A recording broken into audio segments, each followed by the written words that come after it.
In the intricate underworld of identity imposters, where deception is the currency of their trade, you'll find a world rife with rascals ready to usurp your reality. One particular ne'er-do-well roaming the cyber swamp was Viktoria Nazarova, a Russian national whose wicked ways were far beyond swiping credit cards or forging signatures. She seduces with her delicious desserts, and we hear her cheesecake is to die for. Now we'll unravel the layers of her luscious and lethal plots, where indulgence intertwines with intrigue. Beware of who you befriend, because this is absolutely criminal.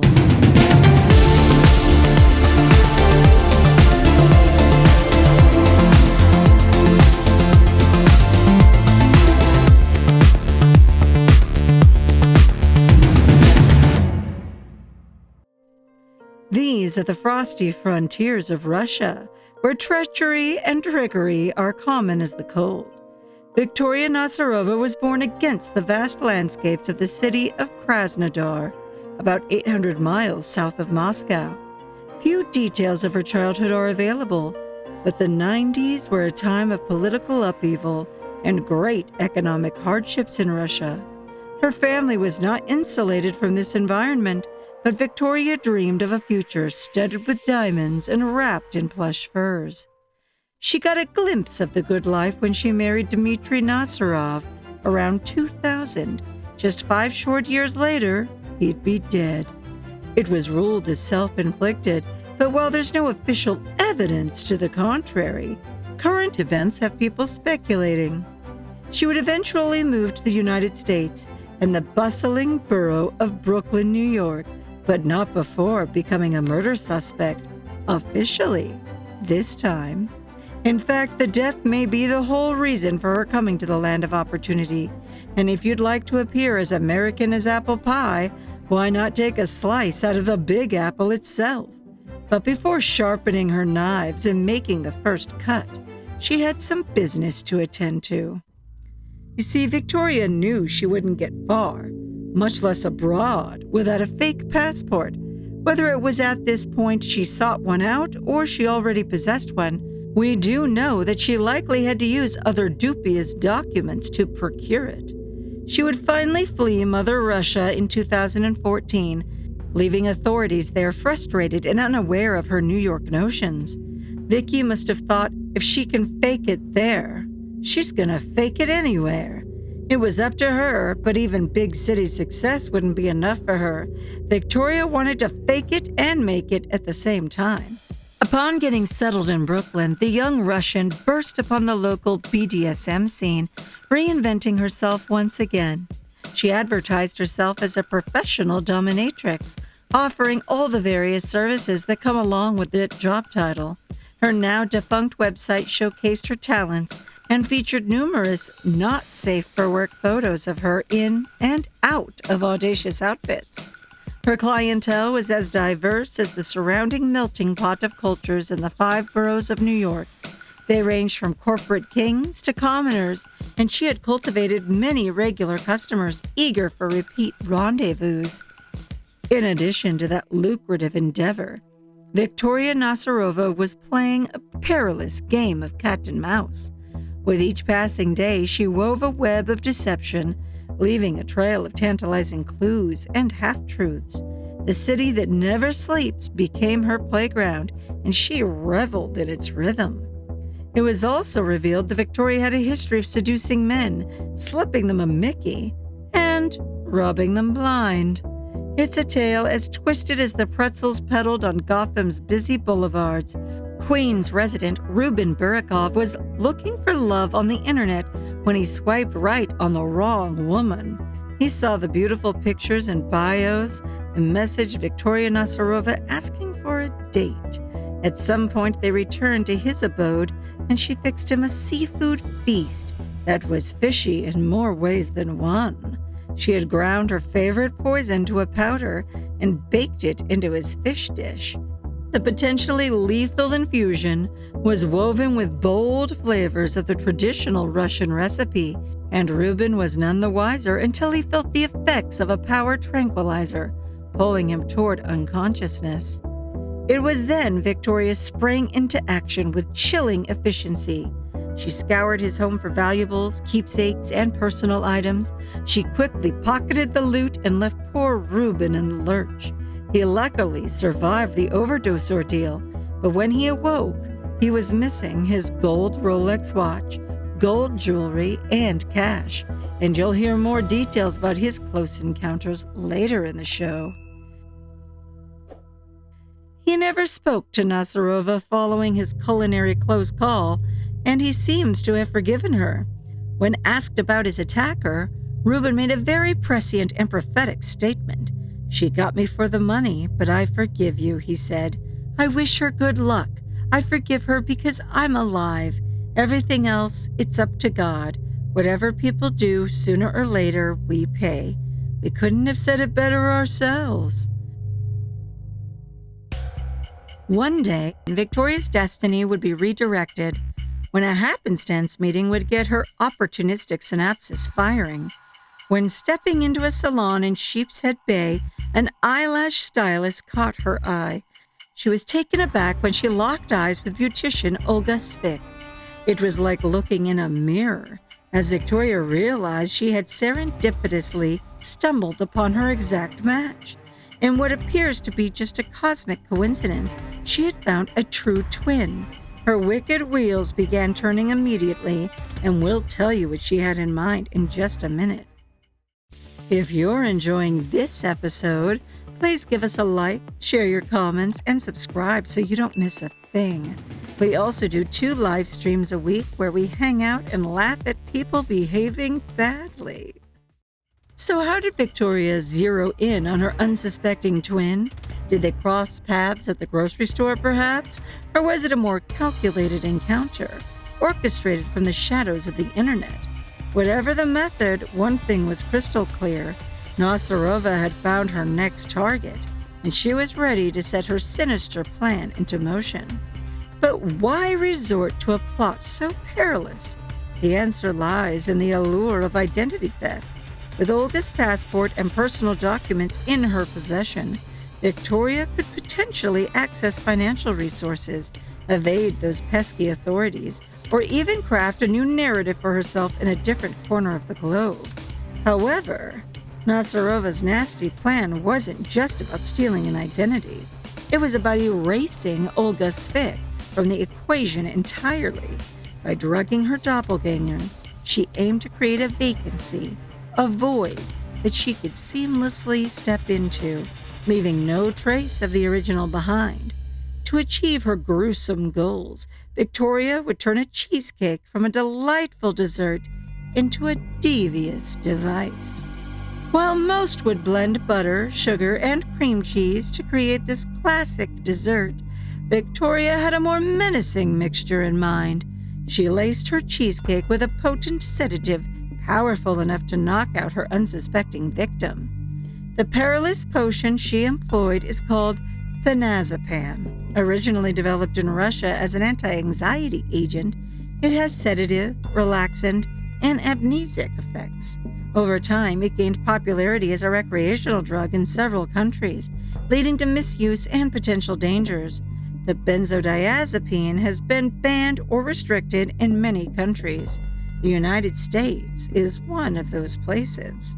And so Victoria concocted the cold cock confection in the confines of her Brooklyn abode.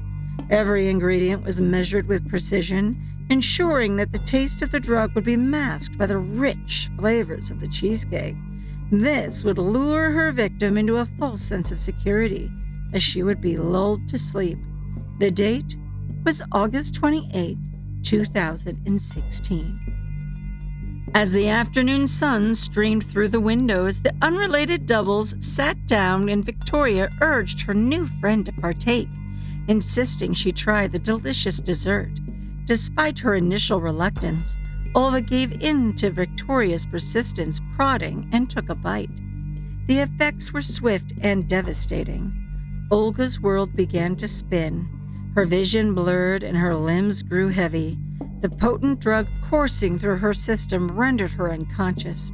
Her devious duplicate seized the opportunity, rifling through Olga's possessions and stealing not only her identity, but her very existence. Her last memory before losing consciousness was the eerie sight of Nasarova wandering around her room. When Olga awoke the next day, she was surrounded by scattered pills, a scene meticulously staged by Victoria to imply that the young stylist meant to end it all. This is despite the fact that most folks in that state of mind usually swallow the pills rather than scatter them on the floor. Disoriented and weak, Olga alerted a friend who discovered her in a dire state. She was unconscious and dressed in unfamiliar lace lingerie. During her time in the hospital, Olga underwent a series of tests before the doctors confirmed the presence of the powerful tranquilizer in her system. Upon her return home, Olga was met with another shock. Her Ukrainian passport, employment authorization card, a gold ring, and $4,000 in cash were missing from their hiding places. Haunted by the betrayal and violation of her personal space, Olga took steps to secure her home and her life. She changed locks, installed security systems, and became wary of new acquaintances.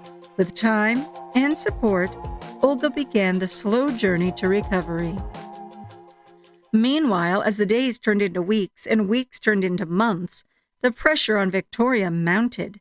She didn't know that the city's finest were hot on her heels, piecing together the puzzle she'd left behind. The case took a significant turn in late 2017 when a private investigator named Herman Weisberg got involved. He's a seasoned sleuth and former NYPD detective with over 2 decades of experience. His dedication to the case became ruled by his certainty about Nasarova's guilt, despite her unending denials. The investigator's methods were meticulous. He began by retracing Victoria's steps, then fishing for information from her friends. By early 2017, Weisberg had located Victoria hiding out in Sheepshead Bay, thanks to a timely tip. He stalked her through the streets of Brooklyn, watching her move seamlessly through her surroundings. She had almost a ghost-like existence, leaving only whispers in her wake. But whispers weren't enough. Weisberg needed proof, and he found it in the form of photographs he would later compare to known images of Victoria taken in Russia. Realizing what he'd found and the gravity of the situation, the private dick dished to the NYPD. The collab was crucial in building a case against Victoria and would soon put an end to her ethereal existence. It was now only a matter of time. In February of 2017, the New York Police Department began their probe into the poisoning incident involving the Cheesecake. Detectives from the NYPD's 61st Precinct in Brooklyn were on the beat. The forensics team were summoned to the scene where they collected evidence, including remnants from the narcotics-tainted treat. When sent to the laboratory, scientific testing confirmed all of their findings. A warrant was issued for her arrest, and nasty Nasarova was hauled in on March 20th, 2017. In his opening statement, Assistant District Attorney Konstantinos Liturgis wasted no time in driving home the deathly serious nature of this case. Good morning, everyone. Good morning. Thank you for coming back. You know, I spent a lot of time over the weekend thinking about how I was going to begin this opening statement for you. And the more I thought about it, the more I couldn't get past a young lady who was present here last week. She was sitting in the seat that Ms. Nargi is in right now. And when she was asked some questions about the judge, about her feelings on the case, she said something like, you know, I kind of find it to be a joke that someone would poison somebody with cheesecake. She kind of laughed it off. Well, I'm here to tell you, ladies and gentlemen of this jury, that this is not a joke, and we are not kidding around. There is nothing funny about what happened to a woman named Olga Svit. on August 28, 2016. Now that they had the jury's attention, the ADA introduced them to Olga Svik, and he painted a vivid picture of her next few days following the poisoning. You see, this woman was very, very sick. And it wasn't some random upset stomach that she was experiencing. This woman was floating in and out of consciousness. She was dizzy. She was disoriented. She didn't know where she was. And she was terrified that there was something seriously wrong with her. And to make matters worse, she was basically alone in her room. She was found almost 24 hours later by her friends, thankfully. Paramedics had to pull her from her bed and load her onto a stretcher because she was too weak to take her own feet. She wasn't cracking jokes in the emergency room. She was hallucinating. She thought that the people around her in those white coats, she thought they were angels. She actually said she thought that she was in heaven. He went on to explain that Olga has permanent effects from her brush with oblivion. To this day, she has no memory of a few days before and after her drugging. Phenazepam, like many benzodiazepines, commonly has the side effect of amnesia, especially in doses like Olga must have absorbed. But perhaps it's a blessing she doesn't remember the moment she arrived home from the hospital, and the shocking thing she found in her apartment. To be more accurate, it's what she didn't find that must have floored her during the merciful benzo blackout. She knew that she had been poisoned. Why? Because she came to realize that many of her valuables were gone from her room. Almost $4,000 in cash, a red purse, a cherished ring, and most importantly, her Ukrainian passport and her U.S.-issued employment authorization card, a document which demonstrated her legal status in this country. Someone had done something to harm her, to kill her, and to take her things. So if I haven't been clear, let me be clear now. This is not a joke, and there's nothing funny about this. The person who targeted Olga Svik, the person who intended on killing her, the person who took everything that meant of value to her, is in this room. She's seated right here. It's the defendant, Viktoria Nasarova.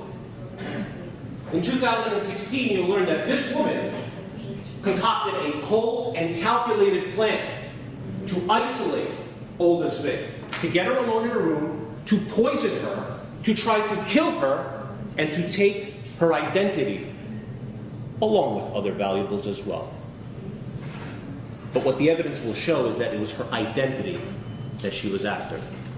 The prosecution made it a point during the trial to highlight the reason she was in the United States in the first place.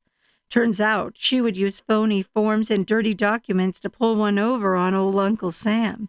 Recall that she entered the country with a fake passport and was working on changing her identity once again by deleting her doppelganger. Then there was that unfortunate incident right before she absconded from Russian soil. We're going to prove to you that this defendant came to the United States because she knew that she was wanted, that she was aware of that fact. And while she was here, she developed a motive. We spoke about motivations during jury selection. She developed a motive, a reason to shed the identity of Viktoria Nasarova and assume the identity of someone else, because she was desperate to never return to Russia. It's unclear whether or not Victoria will return to her homeland, but one thing is abundantly clear. When she came upon her spitting image, she salivated at the possibilities. I mean, what person in this situation wouldn't have the thought of disposing of their double and literally stepping into their shoes? You sickos. The final week of August 2016, the defendant went to the salon, as usual, and had her eyelash repair. At the end of that week, no more than a few days later, she called Olga, panicked. and she told her, "I need an emergency eyelash repair." She said to her, "I have to bring you a gift. I'm going to bring you some delicious cheesecake." And Olga said, "Listen, that's fine. You don't need to bring me anything. Come to my house. I'll provide the service for you. You don't need to bring anything." "No, no, no," said the defendant. "You're going to love this cheesecake. You have to try it." Again, not wanting to be disrespectful or rude, Olga said, "Fine.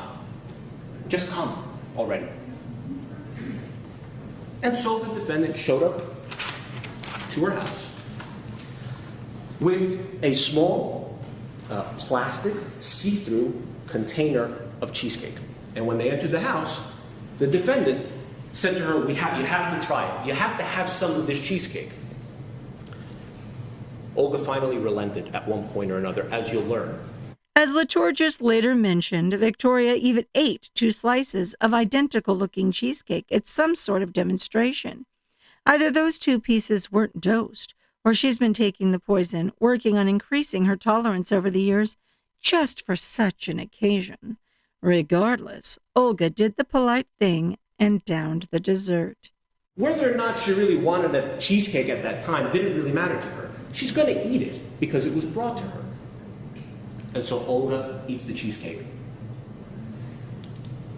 In those moments, she immediately gets sick. She starts to vomit, she starts to feel awful, and she starts to get worse and worse and worse. And the evidence will show the defendant did not stick around. The defendant wasn't there when the paramedics showed up, leaving her behind to die. Thankfully for Olga, she was discovered in time, taken to the hospital, and treated. During her stay, a special visitor descended from halfway around the world. This surprise guest would be instrumental in diagnosing the cause of Olga's malady. You're going to come to learn that in the days of her first hospitalization, Olga's sister Irina Kozachenko, who was living in Ukraine at the time, was notified to come to the United States to aid her sister. And so she rushed here to figure out what was going on with her sister. You'll find out from both Olga and Irina that Olga doesn't take medications. She's not on any prescription meds. She barely ever takes painkillers or things like that. She barely ever drinks alcohol. So her sister was curious to find out, what happened here? Indeed, what happened here? Olga was in good health and had never before experienced spontaneous episodes of unconsciousness. When Olga was strong enough to leave the hospital, she went home, saw its pilfered condition, and the sisters turned sleuths. And so they start to look in and around the bedroom. And they realize that there's cash gone, jewelry's gone, a purse is gone, and most importantly, those valued documents. Irina noticed something else very peculiar. There was a number, maybe more than 20 or 30 white pills that were scattered about the floor by and under Olga's bed. Very strange to Irina, you'll hear. So she gathered them, put them in a little bag, and gave them to her sister Olga. After bagging and tagging the evidence, Olga and her sister, Irina Kozachenko, handed it over to the New York City's finest. You will learn that in the house, the defendant had left behind the cheesecake container. It was there for the police department. And so it was found, it was processed, and it was sent for testing. What did they find inside that container? Phenazepam. There's scientific forensic evidence that proves that there was phenazepam in that container. And when she tested the pills that had been found under Olga's bed, just guess what was in those pills? Phenazepam. She sure was a fan of phenazepam. Having somehow smuggled the stuff here from Russia, Vicky never baked without it, whether it was her unconscious cod or her blackout berry cheesecake. But I digest. Viktoria Nasarova was about to be reminded of the reason she was so desperately trying to shed her skin. You're going to hear about the defendant, a limited amount of information in terms of what happened in Russia. You're going to hear specifically from a woman named Nadezhda Ford. You'll come to learn that Nadezhda was born and raised in Russia and then came to the United States and was living here during 2014. Nadezhda's mother lived in the city of Krasnodar, Russia, by the name of Alla Alexenko. Nadezhda came to learn that there was a very friendly neighbor, next door neighbor, of her mother's. You guessed it, the defendant, Viktoria Nasarova. If Victoria thought what happened in the former Soviet Union disappeared behind the Iron Curtain, the answer was nyet. Her past, it seemed, was relentless in its pursuit. And in October of 2014, you'll come to learn, Nadezhda Ford, who had a very close relationship with her mother, came to grow suspicious that something was going on in her mother's apartment. You're going to come to learn that she didn't hear from her mom for at least a day, which in her life was very, very atypical, very strange. So then Nadezhda Ford got on a plane and went to Krasnodar, where she informed the police about her suspicions and confronted the defendant about exactly what happened. Viktoria Nasarova became a person of interest in an investigation, particularly when Nadezhda Ford went inside of her mother's apartment and noticed that there were several things missing, including cash, coats, and other items. Sound familiar? So will this next one. In her smooth, signature style, remember poor Ruben from earlier? The DA shares more details. You're going to hear from a man named Ruben Borakov. He'll tell you that in June of 2016, he met the defendant on an online Russian dating website, and that they got together at her request. She was very nice to him, you'll learn. She planned to have him over to her apartment. This woman is going to cook him a nice meal, so he sat down and he ate the meal that this defendant prepared for her. What happened to this man? After taking 2 bites of his food, he passed out for 3 days, with very little memory of what happened, other than that he was dizzy, couldn't really remember what happened, and that he ended up, unknowingly, in New York Presbyterian Hospital, the same hospital that Olga would find herself in 3 months later. And what we're going to prove to you is that his symptoms almost mirrored that of Olga's. After he was discharged from the hospital, he realized that his watch was gone, that his cash was gone, and that someone had made an unauthorized and fairly large purchase on his American Express. With his presentation coming to a close, Liturgis relayed a story to the jury that would expose Victoria's questionable character.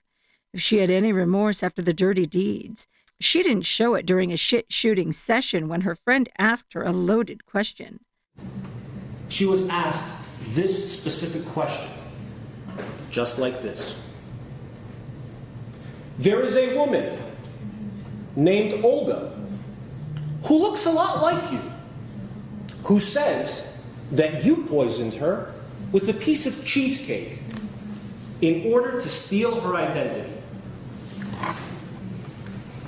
You know what the defendant did? You know what this defendant did when she was asked that question? She smiled. And you know what her answer was? I can tell you, I know this person. I know whom you mean. I did not force her to eat the cheesecake. That's what this defendant said about that situation with that woman. She didn't force her to eat it. Those were her words that you'll hear directly from the evidence that we'll introduce in this case. Members of the jury, our proof is going to show you beyond a reasonable doubt that this is not a joke, it's not just a story, it's not an accident, it's not a mistake. This defendant intended to kill this woman and steal her identity. This is not a joke. And at the end of this trial, I'm going to come before you again. I'm going to discuss all of the evidence that we presented to you in this case, and I'm going to ask you to vote and deliberate and decide on this case and the charges that I laid out for you earlier. And I'm going to argue to you that the evidence in this case is consistent with one verdict and one verdict only, and that is guilty of every single count that this defendant is charged with. Thank you for your time. Now it was Victoria's defense lawyer's turn, and bless his heart, he did the very best with what he had to work with. Since February 26, 2018, Victoria Nasarova has been waiting for this day. It's because it was on that date that she was arrested in this case for these allegations, and her life was turned upside down. Now, we talked about during jury selection, keeping an open mind, waiting until you hear all the evidence, waiting until you hear the instructions from the judge at the end of the case before coming to any conclusions. This is not an open and shut case, as the government would have you believe. Now, I'm not looking to get Ms. Nasarova off on a technicality. I'm not trying to get her off using some sort of legal loophole. But make no mistake about it, we are here today because Ms. Nasarova is not guilty of these charges. I'm confident, after you've reviewed all the evidence in this case, and you've been instructed on the law by the judge, and you go back to the jury room to deliberate, that you will determine the government has not proven their case beyond a reasonable doubt. And at the end of the case, I will stand up for you, before you, and I will ask you to deliver the only verdict that justice dictates in that scenario, and that is to find Ms. Nasarova not guilty of all counts. Thank you very much for your time. After the witnesses had testified and the lawyers made their closing arguments, the case went to the jury, who came back with a verdict of guilty on all counts, including attempted murder, assault, and other related charges. During the trial, the judge blasted Nasarova from the bench, calling her an extremely dangerous woman with a diabolical plan. As she exited the courtroom, she reportedly hurled curses at his honor. The 47-year-old Russian woman was sentenced to 21 years in prison for her efforts. Her attorney is appealing the lengthy lockup, citing her life circumstances and mental health history, but some legal experts suggest a substantial reduction of the sentence is unlikely due to the severity and premeditation of her crimes. For Absolutely Criminal, I'm Tiffie Lou, reminding you that things can get a little strange in a New York minute. Until we meet again, let the darkness come alive.